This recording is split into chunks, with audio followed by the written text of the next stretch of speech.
Hello കൂട്ടുകാരെ, ചെമ്പനീർ പൂവിൻ്റെ പുതിയ വിശേഷങ്ങളിലേക്ക് എല്ലാവർക്കും സ്വാഗതം. ഇന്നത്തെ എപ്പിസോഡ് അവസാനിക്കുന്ന സമയത്ത് നമ്മുടെ ശ്രീകാന്തിനോട് വർഷ പറയുന്നുണ്ട്, പോയി മാക്സിട്ട വേഷത്തിൽ പോയിട്ട് ഒരു ചായ ഉണ്ടാക്കി കൊണ്ടുവരാമെന്നൊക്കെ പറയുന്നുണ്ട്. അങ്ങനെ ശ്രീകാന്ത് പോയി ചായ ഉണ്ടാക്കാൻ പോകുന്നുണ്ട്. ആ സമയത്താണ് നമ്മുടെ ചന്ദ്രയ്ക്ക് വല്ലാത്ത വിശപ്പ്, രാത്രിയാകുമ്പോൾ വല്ലാത്ത വിശപ്പ്. അപ്പോൾ അവൾ പറയുന്നുണ്ട്, ഞാനൊരു നേന്ത്രപ്പഴം കഴിച്ചിട്ട് വരട്ടെ എന്നൊക്കെ പറഞ്ഞിട്ട് അവളും പോകുന്നുണ്ട് കേട്ടോ.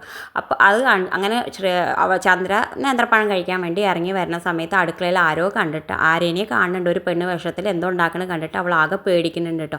അത് കാണിച്ചിട്ടാണ് ഇന്നത്തെ എപ്പിസോഡ് അവസാനിക്കുന്നത്. പിന്നെ ഇന്നത്തെ പ്രൊമോയിൽ കാണിക്കുന്നത് അവൾ പറയുന്നുണ്ട്, അയ്യോ നമ്മുടെ വീട്ടിലൊരു കള്ളി കയറിയേ എന്നൊക്കെ പറഞ്ഞിട്ട് അവളെല്ലാവരെയും വിളിച്ച് ബഹളം കൂട്ടുന്നുണ്ട് കേട്ടോ. അപ്പോൾ അത് കണ്ടിട്ടാണ് നമ്മുടെ ശ്രുതിയും ഓടി വരുന്നുണ്ട് കേട്ടോ. അപ്പോൾ ശ്രുതി വിളിക്കുന്നുണ്ട്, അയ്യോ അച്ഛാ നമ്മുടെ വീട്ടിലൊരു കള്ളം കയറിയെന്നൊക്കെ പറയുന്നുണ്ട് ശ്രുതി. അപ്പോൾ ശ്രുതിയുടെ ബഹളം കേട്ടിട്ട് എല്ലാവരും നീട്ട് വരുന്നുണ്ട് കേട്ടോ. സച്ചി, രേവതി, അച്ഛനും ഒക്കെ നീട്ട് വരുന്നുണ്ട് കേട്ടോ. അപ്പോൾ എല്ലാവരും അവരെ കാണുന്നുണ്ട്, കള്ളനെ കാണുന്നുണ്ട് കേട്ടോ. അപ്പോൾ എല്ലാവർക്കും പേടിയായി. അപ്പോൾ വേഗം എല്ലാവരും അടുക്കളയുടെ വാതിലൊക്കെ അടച്ച് നിൽക്കുന്നുണ്ട് കേട്ടോ. അപ്പോൾ സച്ചി മെല്ലെ പോയിട്ട് ഒരു വടി എടുത്തിട്ട് വന്നിട്ട് ആ കള്ളൻ്റെ തലയിലേക്ക് അടിക്കാൻ വേണ്ടിയിട്ട് ഉള്ളിലേക്ക് പോകുന്നുണ്ട് കേട്ടോ. അടുക്കള ഉള്ളിലേക്ക് പോയിട്ട് സച്ചി വടിയെടുത്തിട്ട് തലയുടെ മേലേക്ക് അടിക്കാൻ അങ്ങനെ പൊക്കുമ്പോൾ അയ്യോ ഏട്ടാന്ന് പറഞ്ഞിട്ട് ശ്രീകാന്ത് ഇങ്ങോട്ട് തിരിയുന്നുണ്ട് കേട്ടോ. ശ്രീകാന്തിനെ കണ്ടപ്പോൾ സച്ചിക്ക് ആകെ ഞെട്ടി കേട്ടോ.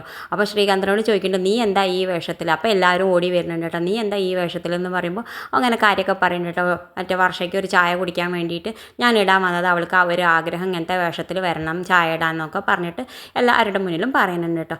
അപ്പോൾ ചന്ദ്ര പറയുന്നുണ്ട്, ഞാനൊരു 3 ആൺമക്കളെ പ്രസവിച്ചത്, അതാണ് 3 സിംഹക്കുട്ടികളെ പ്രസവിച്ചതാണ്, എന്നോടാണ് ഈ കള്ളൻ്റെ കളി എന്നൊക്കെ പറഞ്ഞിട്ട് അവരുടെ മുന്നിൽ ഇങ്ങനെയൊക്കെ പറയുന്നുണ്ട് കേട്ടോ. അപ്പോൾ അച്ഛൻ പറയുന്നുണ്ട് വർഷയോട്, നിങ്ങളുടെ കളിയൊക്കെ നിങ്ങളുടെ ബെഡ്റൂമിൽ മാത്രം മതി, പുറത്തേക്ക് വേണ്ട കേട്ടോ, ഈ പുറത്ത് വന്ന ആൾക്കാരെയൊക്കെ അറിയിക്കരുത് കേട്ടോ എന്നൊക്കെ വർഷയോട് പറയുന്നുണ്ട്. നിങ്ങളുടെ ഉള്ള കളി നിങ്ങളുടെ റൂമിൻ്റെ ഉള്ളിൽ മാത്രം ആവട്ടെ എന്നൊക്കെ പറയുന്നുണ്ട്.